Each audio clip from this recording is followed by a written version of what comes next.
नमस्कार, आप देख रहे हैं वॉइस ऑफ एमपी और voice of India TV news channel में आपके साथ दिव्यानी शर्मा। चित्तौड़गढ़ जिले के अफीम तोल करवाने वाले किसानों के लिए खुशखबरी है।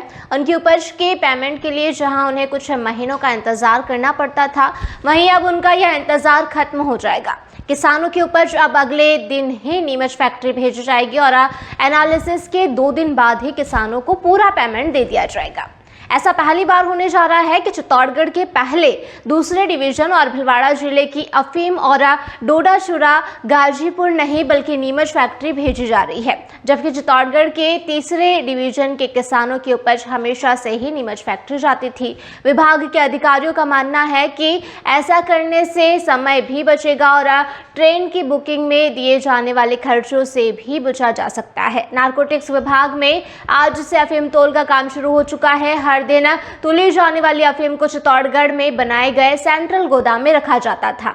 महीने भर चलने वाले तौल का प्रोसेस पूरा हो जाने के बाद सभी को गाजीपुर एक विशेष ट्रेन के जरिए भेजा जाता था। इस ट्रेन की बुकिंग के लिए लंबा प्रोसेस भी चलता था। साथ ही इस बुकिंग के लिए लगभग 30 से 35 लाख रुपए दिए जाते थे। यह ट्रेन चंदेरिया स्टेशन से चलती थी और चंदेरिया स्टेशन तक ले जाने के लिए भी कई ट्रकों को बुकिंग की जाती थी। उसके लिए भी काफ़ी रुपए खर्च किए जाते थे।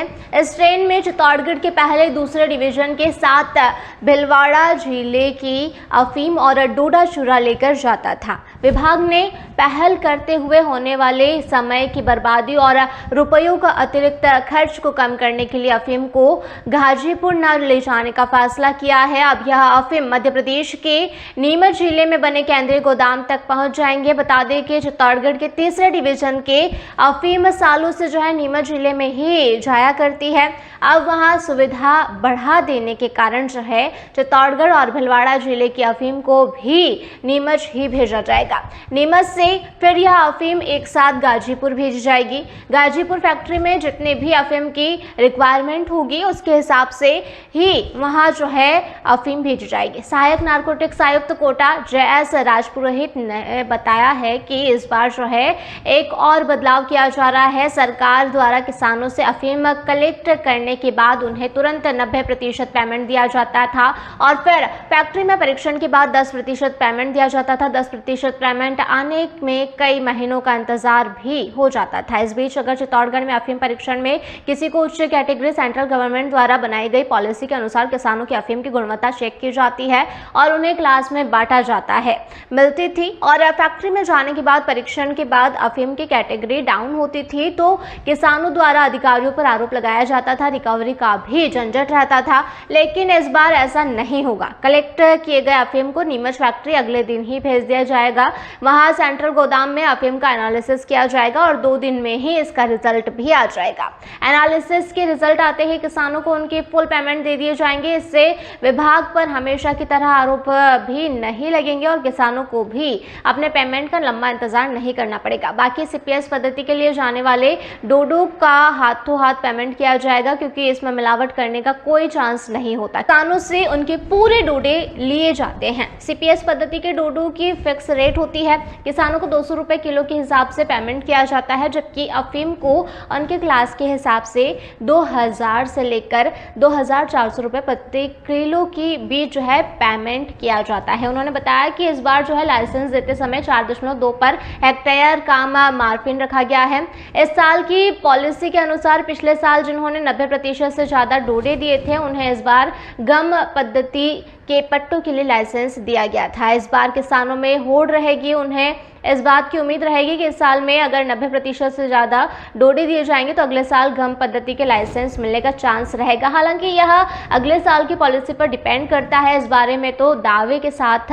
विभाग के अधिकारी भी कुछ नहीं कह सकते। बता दें कि किसान गम पद्धति के लाइसेंस लेना ज़्यादा पसंद करता है, क्योंकि उसमें उसका प्रॉफिट ज़्यादा बनता है। पिछले विगत वर्षों में इसके अफीम के कलेक्शन के सामने जो सरकार की ओर से इनको किसानों को जो माल का पेमेंट किया जाता था वो रिपोर्ट के पहले किया जाता था। 90% के आसपास किया जाता था और बाकी पेमेंट प्लस माइनस जो भी होता था वो रिपोर्ट आने के बाद में किया जाता था। लेकिन इस बार ये किया गया है कि पूरा पेमेंट है वो रिपोर्ट के बाद ही किया जाएगा। जब एक बार रिपोर्ट आ जाती है तो ये डिटरमाइन हो जाता है कि पर्टिकुलर किसान का पेमेंट कितना बनता है। ये था अब तक का अपडेट। लगातार ऐसे ही तमाम जानकारी और अपडेट्स के लिए बने रहिए वॉइस ऑफ एमपी और वॉइस ऑफ इंडिया टीवी के साथ। बिरबल, हमारे महल की ये क्या बुरी हालत हो रखी है। इंस्पेक्टर साहब, यही है वो दरिंदा जिसने हमें दीवार में जिंदा चुनवा दिया था। गिरफ्तार कर लीजिए इन्हें। अनार करे तुमको तो मैंने जिंदा दीवार में चुनवा दिया था, तुम बाहर कैसे आई? जहापनाह, मैंने तो आपसे पहले ही कहा था कि अनारकली को बाप जी एएससी ब्लॉक से बनी दीवार में चुनवाते हैं, लेकिन आपने मेरी एक नहीं सुनी। अब भुगतो। बाप जी एएससी सीमेंट ब्लॉक्स, इसमें ना सीमेंट और रेत की जरूरत होती है, ना ही तराई करने की झंझट। लाल ईंटों के मुकाबले ये ज्यादा मजबूत, किफायती और फायदेमंद है, क्योंकि वाटर प्रूफ के साथ साथ ये साउंड प्रूफ भी है। काश मैंने अनारकली को बाजी ब्लॉक से बनी हुई दीवार में चुनवाया होता तो मुझे ये दिन नहीं देखना पड़ता। आप जहांपना जैसी मूर्खता न करें। अपने घर, भवन या मकान को बाप जी एएससी ब्लॉक से ही बनवाएं। बाप जी एएससी ब्लॉक्स, स्टील से मजबूती,